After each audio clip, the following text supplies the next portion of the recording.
Last క్లాస్లో మనం కరణులకు సంబంధించి కొన్ని నియమాలు నేర్చుకున్నాం. అయితే ఆ నియమాలకు సంబంధించి క్వశ్చన్స్ ఎలా ఇస్తారు ఏంటి అని అంటే, ఫర్ ఎగ్జాంపుల్ మీకు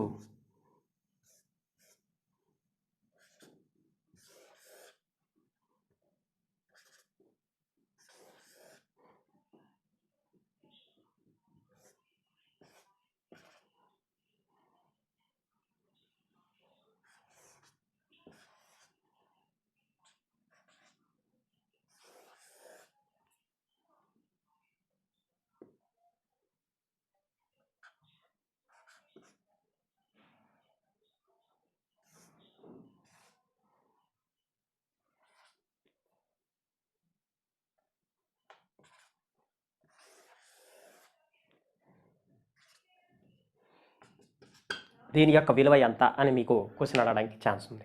అయితే ఇలా క్వశ్చన్ ఇచ్చేటప్పుడు మనం జనరల్గా ఏం చేస్తామంటే, ఇది పెద్ద క్వశ్చన్, ఎక్కువ టైం తీసుకుంటుంది సాల్వ్ చేయడానికి అని భయపడడం జరుగుతుంది. కానీ ఈ క్వశ్చన్లో యాక్చువల్గా ఏంటంటే చాలా సింపుల్ సొల్యూషన్ అనేది ఉంది. ఎలా అంటే, మనం ఆల్రెడీ చెప్పుకున్నాం nth రూట్ mth రూట్ ఏ అనేటప్పుడు ఏం చెప్పుకున్నామంటే nmth రూట్ ఏ అని చెప్పుకున్నాం. అప్పుడు ఏ పవర్ ఏమవుతుంది 1/mn అవుతుంది. ఓకేనా. అయితే ఇప్పుడు ఇక్కడ కూడా ఏమవుతుందంటే nml అనుకుందాం. nmlth రూట్ ఏ అంటే మీనింగ్ ఏంటి? ఇక్కడ ఏ లేదు, ఏముంది? పవర్లో ఇంకా సంథింగ్ ఉంది. పవర్లో ఉన్నదాన్ని పవర్లోనే ఉండనిద్దాం. ఇప్పుడు ఇవి ఇటువైపు వెళ్తే ఏమవుతుంది? డివైడెడ్ బైలో ఉంటాయి. మరి ఇవేమవుతాయి? ఇంటూ అవుతాయి. కాబట్టి ఎందుకు హోల్ పవర్ అనేటప్పుడు ఇంటూ అవుతాయి డెఫినెట్గా. 3² హోల్ క్యూబ్ అంటే ఇంటూ 3 అవుతుంది. హోల్ పవర్ 5 అంటే ఇంటూ 5 అవుతుంది. హోల్ పవర్ 3 అంటే మళ్ళీ ఇంటూ అవుతుంది. కాబట్టి ఇవన్నీ ఇంటూ అవుతాయి. మరి ఇవేమవుతాయి అంటే రూట్లో ఏవైతే వాల్యూస్ ఉన్నాయో అవన్నీ కూడా ఖచ్చితంగా డివైడెడ్ బైలో ఉంటాయి, అంటే బైలో వస్తాయి. అయితే ఇప్పుడు దీన్ని ఎలా రాయొచ్చు అని అంటే, దీని విలువను మనం ఇప్పుడు ఎలా రాయొచ్చు అంటే 3 పవర్లో ఉన్నవి ఏంటి? 2 ఇంటూ 3 ఇంటూ 5 ఇంటూ 3 డివైడెడ్ బైలో ఏ రాస్తామనంటే ఇవి రాస్తాం రూట్లో ఉన్నవి. ఎందుకు? ఆర్డర్స్ అన్నీ కూడా బైలో రాస్తాం. ఎందుకు? ఏ ఇక్కడ nmth రూట్ ఏ అనేటప్పుడు ఏ పవర్ 1/n రాయాలి. వీటిని పవర్లో ఉన్నవి ఎలాగో పవర్లో ఉన్నవి. 1/n మీనింగ్ ఏంటి? డివైడెడ్ బైలో వస్తాయి. కాబట్టి ఏమవుతుంది? 2 ఇంటూ 4 ఇంటూ ఇక్కడ కూడా ఏం లేదు కాబట్టి 2 ఉన్నట్టే కదా, కాబట్టి 2 ఇంటూ 3 అవుతుంది. సో క్యాన్సిల్ అయినవన్నీ క్యాన్సిల్ చేసేస్తే 2 3కి పోయింది. నెక్స్ట్ ఇంకేం పోతుంది? ఇంకేం పోవడానికి లేదు. 5 మూల 15, 2 4 8. అంటే దీని యొక్క విలువ ఏమవుతుందంటే 15/8 అవుతుంది. 3 పవర్లో 3 పవర్ 15/8 అవుతుంది. ఇప్పుడు దీన్ని ఎలా రాయొచ్చు అని అంటే 8th రూట్ 3 పవర్ 15 అని రాయొచ్చు. ఇంకా సింప్లిఫై చేయొచ్చు. దీన్ని సింప్లిఫై చేయాలి అనుకుంటే ఇంకా సింప్లిఫై చేయొచ్చు. ఎలాగానంటే ఈ 8th రూట్ని 3 పవర్ 15 ఉంది కదా, 3 పవర్ 15 ఎలా రాయొచ్చు? 3 పవర్ 8 ఇంటూ 3 పవర్ 7 అని రాయొచ్చా లేదా? రాయొచ్చు. ఎందుకు? ఏ పవర్ m ఇంటూ ఏ పవర్ n అనేటప్పుడు ఏ పవర్ m ప్లస్ n కదా, కాబట్టి 15 అవుతుంది. సో దీని యొక్క విలువ ఏమవుతుందంటే ఈ 3 పవర్ 8 ముందుకు తీసుకొచ్చేస్తే అప్పుడు ఏమవుతుందంటే 3 అవుతుంది. ఎందుకు? 8 టైమ్స్ ఇది ఉంది కాబట్టి 8కి పోతే ఓన్లీ 3 ఉంటుంది. కాబట్టి 3 ఉంటుంది. 8 ఎంత ఉంది? 3 పవర్ 7 ఉంది. దీని యొక్క ఫైనల్ ఆన్సర్ సింప్లిఫైడ్ వాల్యూ ఇది అవుతుంది. ఓకే, ఇలా దీని యొక్క ఆన్సర్ని మనం ఈజీగా చెప్పొచ్చు. అయితే ఇదంతా చేయాల్సిన అవసరం అయితే లేదు. మనం డైరెక్ట్ ఇక్కడ చూసే చెప్పొచ్చు. ఎలా చెప్పొచ్చు? ఇక్కడ 2 ఉంది, 4 ఉంది, 2 3 ఉంది. ఇటువైపు ఉన్న వాటిని అటువైపు ఉన్న వాటిని క్యాన్సిల్ చేసేయచ్చు. ఎలాగా? 2 ఉంది అంటే ఈ 2 ఉన్న రూట్కి ఈ స్క్వేర్కి, ఓకేనా. నెక్స్ట్ ఈ 3 ఉన్న రూట్కి, నెక్స్ట్ ఈ క్యూబ్కి, ఓకేనా. నెక్స్ట్ ఏం మిగిలింది? 4 2 8 మిగిలింది. అది ఎక్కడ వస్తుంది? రూట్లో ఉంది కాబట్టి బైలో వస్తుంది. 8 అనేది బైలో వస్తుంది. పైన ఏమి వస్తాయి? 5 మూల 15. 15 అనేది పైన వస్తుంది. 15/8 అంటే ఇక్కడ 8 చూడండి, 15లో 8 ఉంది, 7 ఉంది. అంటే 8కి పోతే 7 మిగులుతుంది. అంటే 3 పవర్ 7 మిగులుతుంది డైరెక్ట్గా మనం చెప్పొచ్చు. ఎప్పుడు 8లో క్యూబ్ రాసుకుంటే అప్పుడు ఏమవుతుంది? 8 3 పవర్ 7 మిగులుతుంది. మరి బయటకు వచ్చింది కాబట్టి ఇది ఏమవుతుంది? ఓన్లీ 3 అవుతుంది. ఇది లోపలికి వెళ్తే మళ్ళీ 3 పవర్ 8 అవుతుంది. ఇక్కడ ఏదైతే ఆర్డర్ ఉందో ఈ ఆర్డర్ అనేది దీనికి వర్తిస్తుంది. ఇది లోపలికి వెళ్ళేటప్పుడు. ఇది బయటకు వస్తే ఏమవుతుంది? ఆ ఆర్డర్ని బయటికి పోగొడుతుంది. ఓకేనా. ఇలా మనం చేయొచ్చు. ఇటువంటి ప్రాబ్లమ్స్ని ఈజీగా చేయొచ్చు. ప్రాబ్లం చూడడానికి పెద్దదిలా ఉన్నప్పటికీ చాలా ఈజీగా చేయగలిగే ప్రాబ్లం ఇది. ఇలానే మీకు క్వశ్చన్స్ అడగడం అనేది జరుగుతుంది. ఫర్ ఎగ్జాంపుల్ మీకు క్వశ్చన్ ఎలా ఇచ్చారు? దీని యొక్క విలువ, దీన్ని సింప్లిఫై చేయమని అడిగారు. సూక్ష్మీకరించగా అని అడిగారు. సూక్ష్మీకరిస్తే దీని యొక్క విలువ ఎంత అవుతుంది అంటే, చూడండి దీని యొక్క విలువని సూక్ష్మీకరించడం అంటే సింపుల్గా చెప్పొచ్చు. ఎలా చెప్పొచ్చు? 5 పవర్, ఇది దేని వాల్యూ కనిపిస్తుంది? 5 పవర్లో కనిపిస్తుంది. 5 పవర్ ఎంత? 4. ఓకే, ఇప్పుడు ఏమవుతుంది? 5 పవర్ 4/5 అవుతుంది. దీని యొక్క విలువ 5^4/5 అవుతుంది. ఒకవేళ మీకు ఇదే క్వశ్చన్ నేను ఎలా ఇచ్చాను, క్యూబ్ రూట్ ఇచ్చి 625 ఇచ్చాను. ఇప్పుడు ఏమవుతుంది దీని యొక్క విలువ అని అంటే, ఇప్పుడు ఏమవుతుంది, క్యూబ్ రూట్ ఉంది, 5/4 ఉంది. దీన్ని ఎలా రాయొచ్చు అని అంటే, క్యూబ్ రూట్లో రాసేటప్పుడు 5 క్యూబ్ ఇంటూ 5, అవునా కాదా? ఇప్పుడు ఏమవుతుంది, ఇక్కడ క్యూబ్ ఉంది కాబట్టి ఈ క్యూబ్కి పోతుంది కదా, కాబట్టి ఈ 5 అనేది బయటికి తీసుకొస్తే ఇది సింగిల్ 5 మాత్రమే అవుతుంది. అప్పుడు ఏమవుతుంది, 5 ఇంటూ క్యూబ్ రూట్ 5 అవుతుంది దీని యొక్క విలువ, సింప్లిఫైడ్ వాల్యూ. దీని యొక్క ఆన్సర్ ఏమవుతుంది, 5 ఇంటూ క్యూబ్ రూట్ 5 అవుతుంది. మీరు అడగొచ్చు ఈ క్వశ్చన్, రివర్స్లో వెళ్తే ఇది వస్తుందా? వస్తుంది. ఈ 5 లోపలికి తీసుకెళ్ళాలనుకోండి, అప్పుడు ఏమవుతుంది, 5 ఒక్కటే లోపలికి వెళ్తుంది, 5 క్యూబ్ లోపలికి వెళ్తేనే దీని యొక్క విలువ క్యూబ్ రూట్లోకి వస్తుంది. కాబట్టి ఇలా మనం ఈజీగా చెప్పొచ్చు. ఓకేనా? ఇక్కడ గుర్తుంచుకోండి ఒక విషయం, ఎప్పుడైనా ఏ రూట్ వాల్యూ ఉన్నా ఇక్కడ ఉన్నటువంటి ఆర్డర్ ఏదైతే ఉందో, ఈ రాడికెంట్ ఏదైతే ఉందో దీనికి ఆర్డర్కి ఇక్కడ రిలేషన్ అనేది ఉంది. ఒకవేళ మనం దాన్ని బయటికి తీసుకురావాలి అనుకుంటే, ఈ 5ని బయటికి తీసుకురావాలి అనుకుంటే ఇక్కడ 5 క్యూబ్ ఉంటేనే బయటికి తీసుకురాగలం, ఒక 5గా రాయగలం. అంటే ఇక్కడ 3 5లు ఉంటేనే, 5 ఇంటూ 5 ఇంటూ 5 ఉంటేనే ఒక 5గా బయటికి తీసుకురాగలం. అంతేగాని 2 5లు ఉన్నా తీసుకురాలేం బయటికి. ఫర్ ఎగ్జాంపుల్ మీకు ఇలా క్వశ్చన్ ఇచ్చారు, 8^12 అని ఇచ్చాను నేను.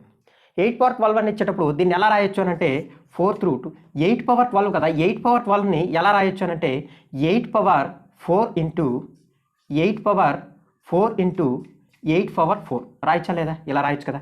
ఇప్పుడు చూడండి ఒకసారి, 8^4 ఇంటూ 8^4 ఇంటూ 8^4, 8^4లో ఒక 8 ఇటువైపు వచ్చింది. ఓకే, నెక్స్ట్ ఈ 8ని కూడా ఇటువైపు తీసుకొచ్చేయచ్చా లేదా? తీసుకొచ్చేది. ఎందుకు, 4 పవర్లో 4 ఉన్నది, ఈ 4కి పోతే ఒక 8 మిగులుతుంది. చూడండి, దీన్ని సింప్లిఫై చేసి రాస్తాను మీకు అర్థం అవడం కోసం.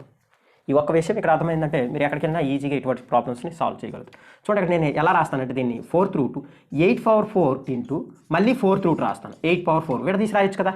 ఏబిసి అనుకుంటే 4th root a into 4th root b into 4th root c విడదీసి రాయొచ్చు కదా. అలా రాస్తాను. ఇంటూ 4th రూట్ 8^4 అని రాస్తాను. మరి ఇలా ఉండేటప్పుడు దీనికి పోతుందా లేదా? ఇక్కడ 4 ఉంది, ఇక్కడ 4. కాబట్టి ఫైనల్గా మనకి ఏ రూట్స్ మిగలలేదు అంటే ఏమవుతుంది ఆన్సరు, 8 ఇంటూ 8 అవుతుంది. అంటే ఏమవుతుంది, 8 క్యూబ్ అవుతుంది దీని యొక్క విలువ ఫైనల్గా. ఓకేనా? 8 క్యూబ్ వాల్యూ అంతా 512 అవుతుంది దీని యొక్క విలువ. అంటే చూడండి, ఇక్కడ మనకి ఏం కనిపిస్తుంది అని అంటే, దీని యొక్క విలువని రాబట్టాలి అని అంటే 4 అంటే 8 పవర్లో 4 ఉన్నవి ఎన్ని ఉన్నాయో చూసుకొని అన్ని 8లు బయటకు తీసుకొచ్చేస్తున్నాం. ఓకే, అయితే దీన్ని ఇంకా ఈజీగా చెప్పొచ్చు. ఎలా చెప్పొచ్చు అని అంటే, దీన్ని రాసేటప్పుడు ఎలా రాయొచ్చు, 8^12 ఇది, ఈ 4 అనేది ఇటువైపు తీసుకొస్తే ఏమవుతుంది, బై 4 అవుతుంది. యాక్చువల్గా అదే మనం చేస్తాం. అప్పుడు ఏమవుతుంది, 4 గంటల 4 మూలలో, కాబట్టి 8 క్యూబ్ అవుతుంది దీని యొక్క ఆన్సర్. డైరెక్ట్గా చెప్పాలంటే, అంటే డైరెక్ట్గా అన్ని సందర్భాల్లో వస్తుందా అంటే వస్తుంది, బట్ చిన్న ప్రాబ్లం ఏంటంటే క్యాన్సిల్ అయితే డైరెక్ట్గా వస్తుంది, క్యాన్సిల్ కాకపోతే మళ్ళీ మీకు కన్ఫ్యూజన్ అనేది ఉంటుంది. ఇక్కడ మనం చేసినట్టుగా క్యాన్సిల్ కాకపోతే చూడండి, ఇక్కడ ఉంది, ఇది క్యాన్సిల్ అనేది కాదు, 4/3 వస్తుంది, మళ్ళీ 4/3 వచ్చేటప్పుడు మళ్ళీ మీకు కన్ఫ్యూజన్. కాబట్టి ఇటువంటి సందర్భంలో డైరెక్ట్ క్యాన్సిల్ చేసుకోవచ్చు, ఇటువంటి సందర్భంలో డైరెక్ట్గా క్యాన్సిల్ చేయలేం. ఓకేనా? అయితే మీకు క్వశ్చన్స్ మీకు సింప్లిఫై చేయమని ఇంకెలా క్వశ్చన్స్ అడుగుతారంటే, సింప్లిఫై అని చెప్పేసి క్వశ్చన్ ఎలా అడుగుతారంటే 147 దీని వాల్యూని మీకు సింప్లిఫై చేయమని అడుగుతారు. ఇంకా క్వశ్చన్స్ ఎలా అడుగుతారంటే 128 ఇలా అడగచ్చు. ఇంకా మీకు క్వశ్చన్స్ ఎలా అడుగుతారని అంటే 1250 ఇలా అడగచ్చు.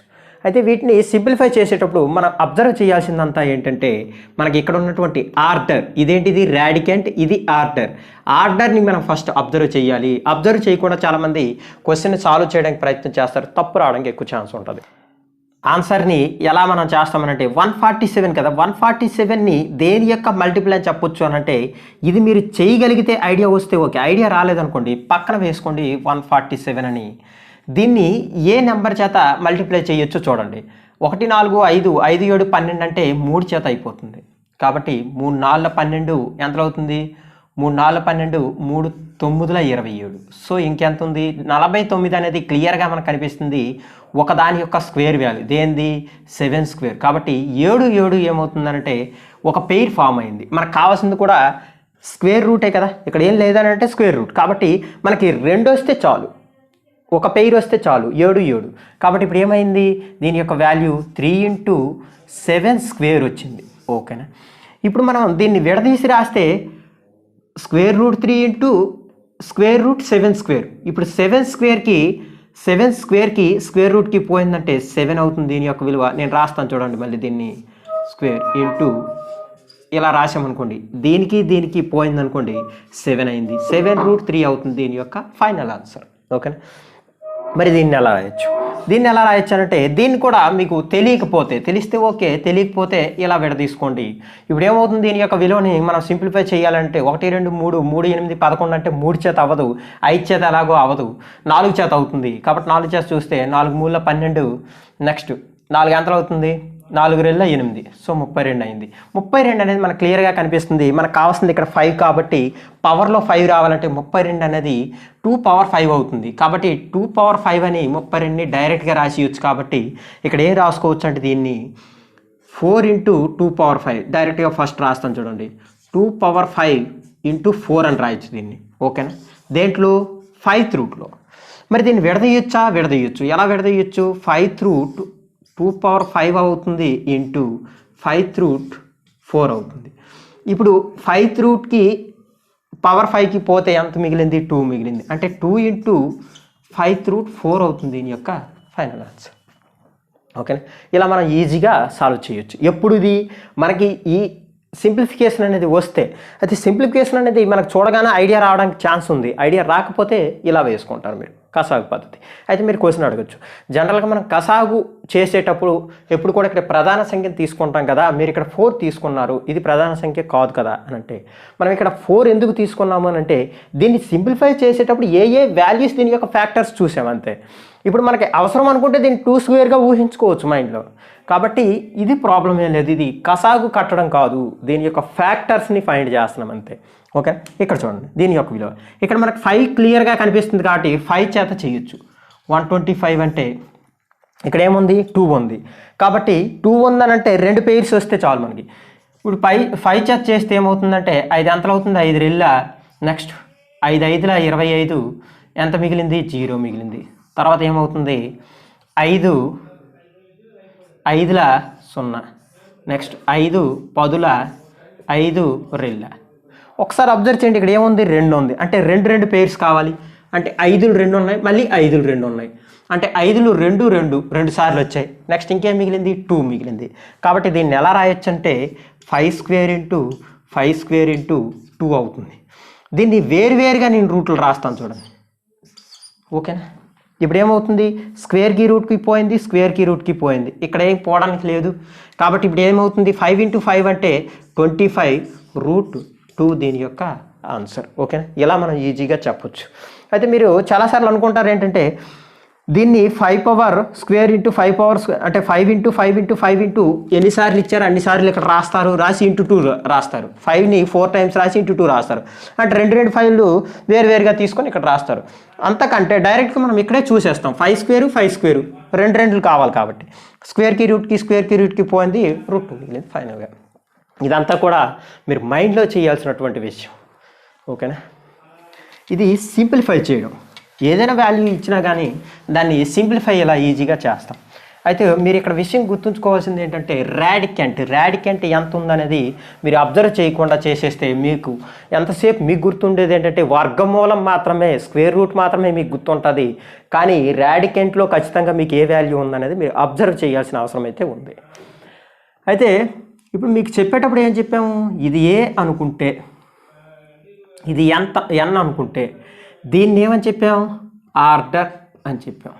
ఓకేనా? దీన్ని ఏమని చెప్పాము? రాడికెంట్ అని చెప్పాము. రాడికెంట్, ఇది ఆర్డర్, ఇది రాడికెంట్. ఓకేనా?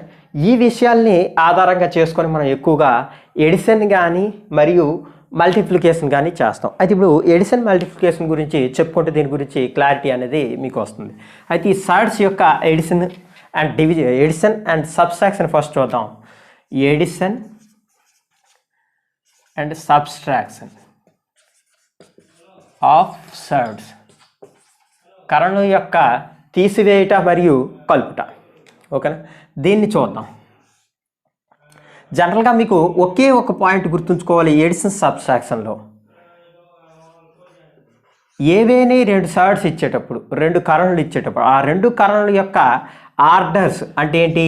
దాని మధ్యలో ఇక్కడ ఉన్నటువంటి క్రమములు అంటాం కదా, ఈ ఎన్ అనే వాల్యూ ఆర్డర్స్ మరియు ఇంకేమున్నాయి?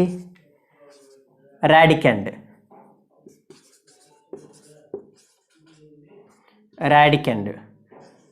అంటే మీనింగ్ ఏంటి, మనకు ఒక కరణంలో ఉండేవి ఏముంటాయి, ఆర్డరు రాడికండే ఉంటాయి, ఆ రెండే ఉంటాయి. అంటే మీనింగ్ ఏంటి, ఆ కరణి మొత్తము కూడా సర్డ్ మొత్తము కూడా మొత్తం సర్డ్ అనేది ఒకేలా ఉంటేనే కలపగలము, ఒకేలా ఉంటేనే కలపగలము లేదా తీసివేయగలం. ఎగ్జాంపుల్ మీకు ఇలా ఇచ్చాను, √5 ప్లస్ √5 ఇచ్చాను, దీని యొక్క విలువ ఎంత అని మీకు క్వశ్చన్ అడిగాను. మీరు ఆన్సర్ చెప్పలేము, కలపలేము. ఎందుకు, ఇక్కడ ఆర్డర్ అనేది 3 ఉంది, ఇక్కడ ఆర్డర్ అనేది ఏం లేదంటే 2 ఉన్నట్టు. మరి ఇక్కడ 3 ఇక్కడ 2 ఉందంటే మన కండిషన్ ఏంటి, ఆర్డర్స్ అనేవి లేదా సర్డ్ మొత్తం ఒకేలా ఉండాలి. సర్డ్ మొత్తం ఒకేలా ఉన్నాయా, ఇక్కడ సర్డ్ ఎలా ఉంది, √5 ఉంది, ఇక్కడ ఎలా ఉంది 2√5 ఉంది. అంటే సర్డ్స్ అనేవి ఒకేలాగా లేవు, కరణులు అనేవి ఒకేలాగా లేవు. కాబట్టి ఆన్సర్ అనేది దీనికి చెప్పలేము, కలపలేము. ఓకేనా. √3 ప్లస్ √4 ఇచ్చాను, ఇప్పుడు కలపగలమా, ఇక్కడ స్క్వేర్ రూట్ ఉంది, ఇక్కడ స్క్వేర్ రూట్ ఉంది, బట్ ఇక్కడ ఏమున్నాయి, రాడికాండ్స్ అనేవి సేమ్ లేవు, కాబట్టి ఇది కూడా కలపలేము. మరి ఎప్పుడు కలపగలము అని అంటే √5 ప్లస్ 2 ఇంటూ √5 ఇచ్చాను అనుకోండి, ఇప్పుడు కలపవచ్చు. ఎందుకు, ఇక్కడ మీకు కరణి అనేది ఎక్కడి వరకు ఉంది, ఇది కరణి, మరి ఇక్కడ కూడా కరణి ఏది, ఇదే కదా కరణి. ఇది కరణి కాదు, కరణి యొక్క మల్టిపుల్. ఓకేనా, కరణిని గుణించేది ఇంటూ. ఓకేనా, ఇది కరణి, ఇది కరణి, మీ కరణిలు ఒకేలా ఉంటే కలపొచ్చు అన్నాం. మరి √5 ఒకేలా ఉన్నాయా లేదా, ఎందుకు ఒకేలా ఉన్నాయని చెప్పాం, ఆర్డర్ అనేది 3 సేమ్ ఉంది, రాడికండ్ అనేది 5 సేమ్ ఉంది, కాబట్టి ఈ రెండు కలపొచ్చు. కలపొచ్చు అని అంటే ఇక్కడ ఏముంది, గుణిజం 1 ఉంది, అంటే ఇది ఒకసారి √5, ఇది 2 సార్లు √5, 1 2 3 సార్లు √5 అవుతుంది. అంటే దీని యొక్క విలువ ఏమవుతుందంటే 1 ప్లస్ కామన్ తీసేస్తున్నాను, 1 + 2 √5. దేన్ని కామన్ తీశాను, √5ని కామన్ తీశాను, ఎందుకు ఇక్కడ ఉంది, ఇక్కడ ఉంది, కాబట్టి √5 అనేది 1 + 2 ఇంటూ √5 అంటే ఏమవుతుంది, 3 ఇంటూ √5 అవుతుంది. మీరు అబ్జర్వ్ చేయాలి, ఇక్కడ 3 అనేది దీనికి సంబంధం లేనిది, ఇది వేరే, ఇది గుణిజం మాత్రమే, ఇది ఆర్డర్ కాదు. చూసుకోండి, 3 ఇంటూ √5 దీని యొక్క ఆన్సర్ అవుతుంది. ఇలా మనం దీని యొక్క ఆన్సర్ని చెప్పొచ్చు. ఫర్ ఎగ్జాంపుల్ మీ క్వశ్చన్ ఎలా ఇచ్చాను,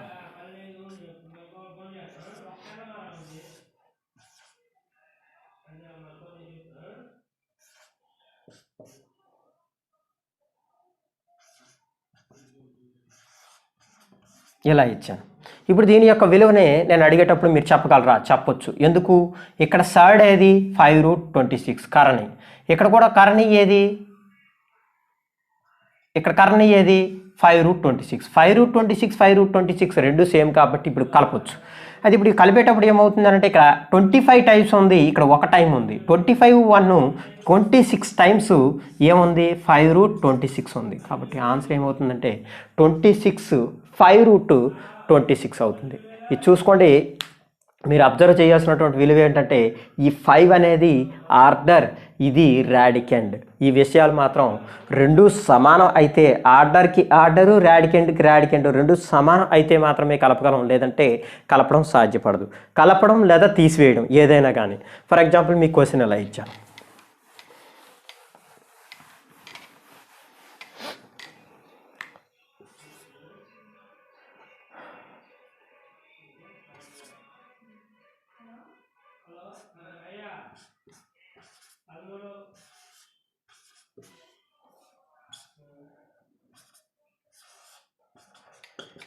ఇలా అడిగాను క్వశ్చన్. ఇలా క్వశ్చన్ అడిగేటప్పుడు మీరు ఏం చెప్తారు ఆన్సర్ అని అంటే, చేయగలమా చేయలేమా, ఫస్ట్ చేయగలం. ఎలా చేయగలము, ఇప్పుడు √21 ఇది 3 ఇంటూ √21, 2 ఇంటూ √21, అంటే ఇక్కడ గుణిజాలు 1 3 2 ఉన్నప్పటికీ మనకు ఉన్నటువంటి కారణాలు ఏమయ్యాయి, సమానమయ్యాయి.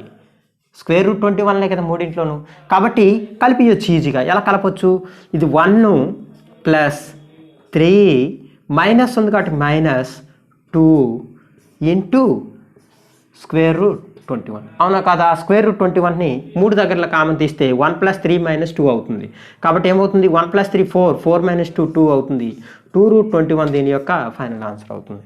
ఇలా మనం దీన్ని కలపడం కానీ తీసివేయడం కానీ చేయొచ్చు. ఎప్పుడది ఆర్డర్స్ అంటే 2 కరణలు ఇచ్చేటప్పుడు 2 లేదా 3 ఇచ్చేటప్పుడు 3 కరణల యొక్క ఆర్డర్స్ మరియు రాడికండ్ సేమ్ అయితేనే, మూడింట్లోనూ సేమ్ అయితేనే, లేదా ఆ కరణులు మూడు ఒకేలా ఉంటేనే మనం వాటిని కలపగలం లేదా తీసివేయగలం. లేదనంటే మనం కలపడం కానీ తీసివేయడం కానీ చేయలేం. అయితే √50 మైనస్ √98 ప్లస్ √162 విలువ ఎంత అని మీ క్వశ్చన్ అడిగేటప్పుడు డైరెక్ట్గా ఆన్సర్ చెప్పలేమా ఆన్సర్ అనేది కాదు. ఎందుకో చెప్తాను చూడండి. ఇక్కడ √50 ఉంది, ఇక్కడ √98 ఉంది, ఇక్కడ √162 ఉంది. ఇక్కడ ఆర్డర్స్ సేమ్ కాదు. నెక్స్ట్ ఆర్డర్స్ సేమ్ కాకపోతే ఇక్కడ ఉన్నటువంటి రాడికెంట్స్ అనేవి సేమ్ కావు. అయితే రాడికెంట్ సేమ్ కానప్పుడు రాడికెంట్స్ సేమ్ చేయొచ్చా లేదా అనేది ఫస్ట్ మీరు అబ్జర్వ్ చేయాలి. ఈ విలువలు అనేవి సేమ్ కాదు, మరి సేమ్ చేయొచ్చు. ఎలా చేయొచ్చు అనంటే √50ని ఎన్ని పార్ట్లుగా విభజించవచ్చు, ఫ్యాక్టర్స్గా రాసుకుంటే ఆ ఫ్యాక్టర్స్లో ఏదైతే కామన్గా మూడింట్లోనూ ఫ్యాక్టర్ ఉంటుందో దాన్ని రూట్లో ఉంచుతాం, మిగిలిన బయటికి తీసుకురావచ్చేమో చూస్తాం. ఒకవేళ తీసుకురాగలిగితే ఆన్సర్ అనేది చేయగలం, లేదనంటే చెప్పలేము. ఇప్పుడు ఫర్ ఎగ్జాంపుల్ దీన్ని మూడింట్లోనూ కామన్గా ఏం కనిపిస్తుంది మనకంటే 2 కనిపిస్తుంది. క్లియర్గా చూడండి, ఇది 4 చేత అవుతుంది, ఇది 4 చేత అవుతుంది, ఇది 2 చేత మాత్రం అవుతుంది, ఇది 2 చేత అవుతుంది. కాబట్టి 2 చేత 3 కూడా అవుతాయి. కాబట్టి ఎందుకు సరి సంఖ్యలు కాబట్టి 2ని ఒక సైడ్ రాసుకుంటే దీన్ని ఎలా రాయొచ్చు, 25 అని రాయొచ్చు. దీన్ని 2 ఒక సైడ్ రాసుకుంటే దీన్ని ఎలా రాయొచ్చు, 49 నెలలు అవుతుంది, 98. నెక్స్ట్ ఇక్కడ 2 రాసుకుంటే దీన్ని ఎలా రాయొచ్చు, 81 రాసుకోవచ్చు. అంటే మీనింగ్ ఏంటి, √25 ఇంటూ √2 అయింది, ఇది √49 ఇంటూ √2 అయింది, ఇది √81 ఇంటూ √2 అయింది. చూడండి ఎంత సింపుల్గా ఆన్సర్ చేయొచ్చు. √25 అంటే 5 స్క్వేరు, కాబట్టి స్క్వేర్కి రూట్కి పోతే 5 అవుతుంది. ఇది 25ని 5 అని రాయొచ్చు కదా √25ని, కాబట్టి 5√2 అవుతుంది దీని యొక్క ఆన్సర్. ఓకేనా. మైనస్ దీని యొక్క వాల్యూ ఏమవుతుంది, √49 అంటే ఎంత, 7 ఇంటూ √2, 7√2 అవుతుంది దీని యొక్క విలువ. దీని విలువ ఎంత అవుతుంది, 9√2 అవుతుంది. ఇక్కడ ఏం సింబల్ ఉంది, ప్లస్ సింబల్ ఉంది. ఇప్పుడు చేయొచ్చా లేదా ఆన్సర్ చేయొచ్చు. ఎందుకు, సైడ్స్ అనేవి సేమ్, కరణలు సేమ్, √2 మూడింట్లోనే ఉన్నాయి. కాబట్టి 5 - 7 + 9 √2 అవుతుంది. అంటే దీని యొక్క ఫైనల్ ఆన్సర్ ఏమవుతుంది, 5, 9, 14లో 7 తీస్తే 7√2 అవుతుంది దీని యొక్క ఫైనల్ ఆన్సర్. చూడండి ఎంత సింపుల్గా చేయొచ్చు. అయితే ఎప్పుడు ఇది మనం దీన్ని సింప్లిఫై చేయొచ్చో లేదో ఆలోచించగలిగితే, సింప్లిఫై చేయొచ్చో లేదో ఎలా ఆలోచించాలంటే కామన్గా ఏదైతే నెంబర్ ఉందో ఆ నెంబర్ మాత్రమే తీసుకోవాలి. సింపుల్గా మీరు కామన్గా తీసుకునేటప్పుడు ఆలోచించండి, ఇవన్నీ ఈవెన్ నెంబర్స్ అయితే 2 కానీ 4 కానీ 8 చేత 3 భాగించబడితే అప్పుడు దాన్ని 2 కానీ 4 కానీ 8 యొక్క ఫ్యాక్టర్స్గా రాయాలి. లేదు అవ్వనప్పుడు ఆడ్ నెంబర్స్ అయ్యేటప్పుడు 3ని చెక్ చేస్తారు. 3ని చెక్ చేయాలంటే ఏం చేయాలి, కలుపుతారు. డిజిట్స్ మొత్తం కలిపితే 3 చేత భాగించబడితే 3 చేత అవుతుంది. కాబట్టి 3ని చెక్ చేసుకొని కామన్గా తీసుకొని ప్రయత్నం చేస్తారు. లేదు అన్నప్పుడు చివర 0s కానీ 5 కానీ ఉండేటప్పుడు 5ని చెక్ చేస్తారు. ఇలా మీరు నెంబర్ ఆఫ్ ఫ్యాక్టర్స్ అనేవి ఫ్యాక్టర్స్ని బట్టి మీరు ఈజీగా ఇది చెప్పొచ్చు. ఓకేనా. ఇది కలపలేని వాటిని కలపడం. అదేవిధంగా మల్టిప్లికేషన్ మరియు డివిజన్ గురించి చూద్దాం.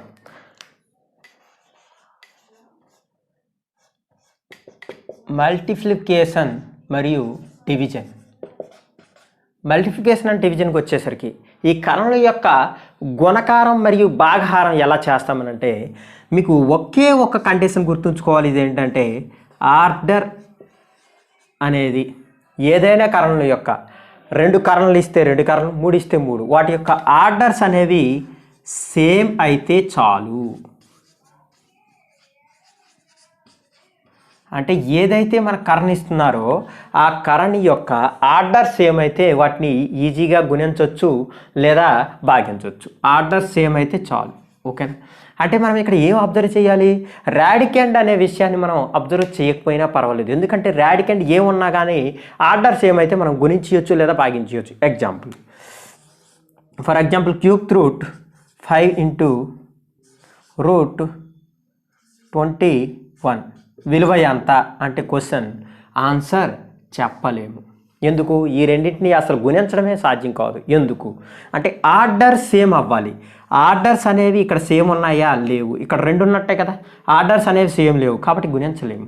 ఫర్ ఎగ్జాంపుల్ మీకు ఇలా ఇచ్చారు 5/8 ఇంటూ 7/8 అని ఇచ్చారు. ఇక్కడ చూడండి ఒకసారి మీరు అబ్జర్వ్ చేస్తే ఇక్కడ సేమ్ ఉన్నాయి ఏంటివి రాడికెంట్స్. రాడికెంట్స్ సేమ్ ఉంటే లాభం ఏముంది, ఆర్డర్ సేమ్ ఉండాలి. ఫస్ట్ ఆర్డర్ సేమ్ ఉంటే కదా మనకు ఆన్సర్ చేయగలం. మరి ఎడిషన్ సబ్స్ట్రాక్షన్లో ఏం చెప్పుకున్నాం, రాడికెంట్స్ సేమ్ ఉండాలి, at the same time orders కూడా సేమ్ అవ్వాలి. ఇక్కడ ఏముంది, ఒక ఆర్డర్ సేమ్ ఉండాలి. ఇక్కడ ఆర్డర్స్ మాత్రమే సేమ్ లేవు, రాడికెంట్స్ సేమ్ ఉన్నాయి. లాభం ఏముంది, ఆన్సర్ అనేది చెప్పలేము. ఎందుకు, దీని యొక్క రాడికెంట్స్ అనేవి సేమ్ ఉన్నాయి కానీ ఆర్డర్స్ అనేవి సేమ్ లేవు. ఆర్డర్స్ సేమ్ ఉంటే చాలు, రాడికెంట్స్ సేమ్ లేకపోయినా పర్వాలేదు, చేయొచ్చు. అయితే మీకు ఒక ఎగ్జాంపుల్ చూడండి. For example cube root 51 into cube root 3, దీని యొక్క విలువ ఎంత అని మీ క్వశ్చన్ అడిగితే ఆన్సర్ చెప్పగలమా చెప్పలేమా, చెప్పొచ్చు, ఆన్సర్ చెప్పగలం. ఎందుకు, ఆర్డర్స్ అనేవి సేమ్ ఉన్నాయి, క్యూబ్ రూట్ అంటే రూట్ వాల్యూస్ ఏవైతే ఉన్నాయో అవి సేమ్ అయ్యేటప్పుడు, ఆర్డర్స్ ఏవైతే ఉన్నాయో అవి సేమ్ అయ్యేటప్పుడు మనం ఆన్సర్ అనేది చెప్పగలం. ఎలా చెప్పగలం చూద్దాం. Cube root 51 into cube root 3 అంటే ఏమవుతుంది, ఇది ఏ ఇది బి అనుకుంటే ఏ ఇంటూ బి ఏబి అవుతుంది.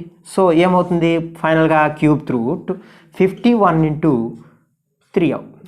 అవునా కాదా, ఇలా చేయొచ్చు ఈజీగా. ఇప్పుడు ఏమవుతుంది 51 3 అంటే 153 అవుతుంది. కాబట్టి క్యూబ్ రూట్ 153 అవుతుంది దీని యొక్క ఫైనల్ ఆన్సర్.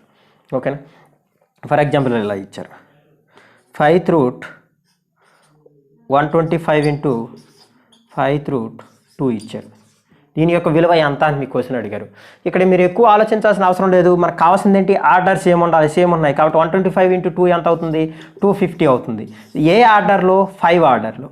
చూడండి ఆర్డర్ కూడా ఇక్కడ చాలా ఇంపార్టెంట్. 5 ఆర్డర్ ఉన్నప్పుడు మాత్రమే ఈ ఆన్సర్ అనేది కరెక్ట్. మీకు ఆప్షన్స్లో ఆన్సర్స్ అనేవి 250 కూడా ఇవ్వడం జరుగుతుంది, కానీ ఇక్కడ 5 అనేది ఎవరు, నన్ ఆఫ్ ది ఆన్సర్ ఉంటుంది. మీరు నన్ ఆఫ్ ది స్టిక్ పెట్టుకోవాలి. ఎందుకు, ఇక్కడ ఆర్డర్ అనేది 5 రూటే ఆన్సర్ కూడా రావాలి. ఏదైతే ఆర్డర్ ఉందో అదే ఆర్డర్ మీకు ఆన్సర్లో కూడా రావాలి. ఎందుకు, ఇది 5 రూట్ అనే ఆర్డర్ ఇవ్వడం జరిగింది, ఇది మల్టిప్లికేషన్ కాబట్టి. ఎడిషన్లో అలా కాదు. ఫర్ ఎగ్జాంపుల్ మీకు ఇలా ఇచ్చారు question 7th root 15 divided by 7th root 3, దీని యొక్క విలువ ఎంత అని మీకు క్వశ్చన్ అడిగారు. అది ఎంతైనా ఇవ్వనివ్వండి, మీరు ఫస్ట్ అబ్జర్వ్ చేయాల్సింది ఆర్డర్ అనేది సేమ్ ఉందా లేదా, సేమ్ ఉంది అంటే ఆన్సర్ ఏమొస్తుంది, ఆర్డర్ అనేది ఏదైతే రెండిట్లో ఉందో అదే ఆర్డర్తో ఆన్సర్ వస్తుంది. అది ఈ ఆన్సర్ 7 వచ్చింది కదా, అయితే ఈ 7 వచ్చిన తర్వాత ఆన్సర్ ఏమవుతుందంటే బైలో ఉంది కాబట్టి 15/3 అంటే 3 5 అవుతుంది. కాబట్టి ఆన్సర్ అనేది 7th రూట్ 5 అవుతుంది ఫైనల్ ఆన్సర్. అయితే మీకు ఒక డౌట్ రావచ్చు, అయితే ఆప్షన్లో 7th రూట్ 5 ఆన్సర్ ఉంటుందా అని అంటే కొన్ని సందర్భాల్లో ఉండడానికి ఛాన్స్ లేదు. ఎప్పుడు అది అని అంటే ఇక్కడ ఉన్నటువంటి వాల్యూ ఏదైతే ఉందో ఈ వాల్యూకి సాటిస్ఫై అయితే, ఈ ఆర్డర్కి సాటిస్ఫై అయితే అప్పుడు కంప్లీట్గా మనకి ఈ ఆన్సర్ రూట్ వాల్యూ అనేది రాదు, ప్లెయిన్ ఆన్సర్ వస్తుంది. అంటే కంప్లీట్గా ఇదే రూట్ రావాలని లేదు, బయటికి కొంత వాల్యూ కూడా పోవడానికి ఛాన్స్ ఉంది. ఫర్ ఎగ్జాంపుల్ నేను ఇలా రాశాను 5th రూట్ అన్నాను, 64 అన్నాను. ఓకేనా. ఇప్పుడు దీని యొక్క వాల్యూ ఇది మీకు ఫైనల్గా వచ్చిన ఆన్సర్ అనుకుందాం. ఏవో రెండు వాల్యూస్ని మనం మల్టిప్లై లేదా డివిజన్ చేయగా వచ్చిన ఫైనల్ ఆన్సర్ అనుకుంటే దీని వాల్యూ ఏమవుతుందంటే ఇది 2^5 × 2 అవుతుంది. ఎందుకు 32 × 2 కదా 64. అప్పుడు ఏమవుతుంది 5th రూట్. కాబట్టి దీన్ని విడదీసి రాస్తే ఏమవుతుందని అంటే దీన్ని వేరేగా రాయొచ్చా లేదా, ఏబి అనుకుని రాసుకోవచ్చా లేదా, రాసుకోవచ్చు. కాబట్టి 5th రూట్కి పోయింది కాబట్టి 2 × 5th రూట్ 2 అవుతుంది. అంటే దీని యొక్క ఫైనల్ ఆన్సర్ ఏమైంది 2 × 5th రూట్ అయింది. అంతేగాని 5th రూట్ 64 కాదు, ఇది సింప్లిఫైడ్ వాల్యూ. కాబట్టి మీరు ఆన్సర్ అనేది డైరెక్ట్గా ఇదే అవుతుందని కాదు, డైరెక్ట్గా మనకు తర్వాత ఉన్నట్టు సింప్లిఫైడ్ వాల్యూ. ఇది సింప్లిఫై అయితే సింప్లిఫై అవ్వదు కాబట్టి ఇది ఫైనల్ ఆన్సర్. మరి ఎందుకంటే సింప్లిఫై ఇది అవ్వదు. అయితే ఇంకోలా ఇవ్వచ్చు, అలా ఇవ్వచ్చు అంటే 5^1/7 అని ఇవ్వచ్చు. ఇది కూడా ఆన్సరే దీనికి. అయితే మీకు ఆప్షన్లో ఈ రెండింటిలో ఏదో ఒకటే ఇస్తాడు, రెండు మాత్రం ఇవ్వడు. ఓకేనా. ఇది division, multiplication and division of surds, multiplication and division of surds. అయితే మీకు ఈ సర్డ్స్ యొక్క మల్టిప్లికేషన్, డివిజన్, ఎడిషన్, సబ్ట్రాక్షన్ ఇవన్నీ కూడా సింప్లిఫై చేయడం, సర్డ్స్ని సింప్లిఫై ఎలా చేస్తామనేది మీకు. అయితే ఈ సింప్లిఫికేషన్లో భాగంగానే మీకు నెక్స్ట్ మీకు వచ్చేది ఏంటంటే రేషనలైజేషన్. ఇది చాలా ఇంపార్టెంట్. రేషనలైజేషన్ ఏంటంటే అకరణీయం చేయుట.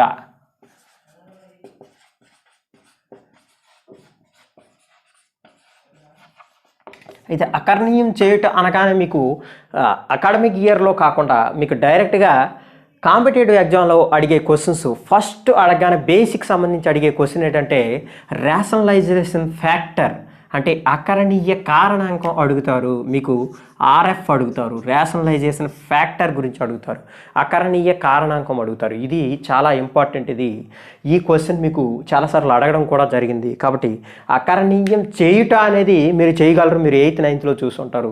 కానీ అకరణీయ కారణాంకం కూడా మీకు అడగడం జరుగుతుంది కాంపిటేటివ్లో. కాబట్టి దీని గురించి కూడా మీరు తెలుసుకోవాలి. అయితే నెక్స్ట్ క్లాస్లో మనం అకరణీయం చేయడం ఎలా చేస్తాం, అకరణీయ కారణాంకం ఏంటి, అయితే అకరణీయం చేయడంలో సింప్లిఫికేషన్ అనేది మనం ఏ రకంగా చేస్తాం, కాంజుగేటింగ్ పెయిర్ అసలు వాటిని ఎలా చేస్తాము అనేది తర్వాత నెక్స్ట్ క్లాస్లో మనం